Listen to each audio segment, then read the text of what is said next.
So here is a question from Problems in General Physics, i.e. IRODOV.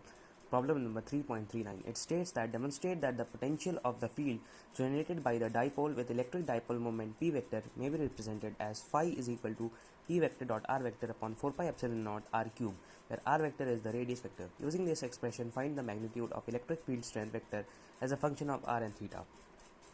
So here we can state by vector algebra rules that a vector plus r1 vector is equal to r vector, as you can see.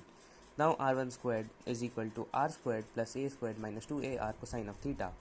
Similarly, r2 squared is equal to r squared plus a squared plus 2ar cosine of theta.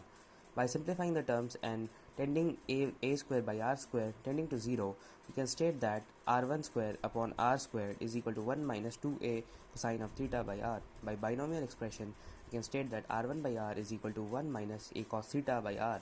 So we get r1 is equal to r minus a cosine of theta, and similarly r2 is equal to r plus a cosine of theta. So the potential becomes v1 plus v2 because it is a scalar.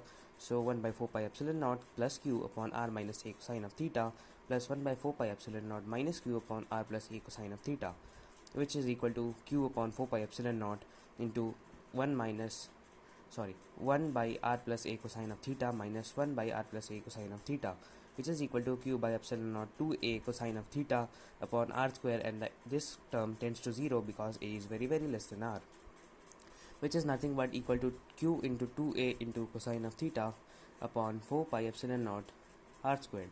Now this q into 2a into cosine of theta can be written as p vector dot r cap upon 4 pi epsilon naught r squared.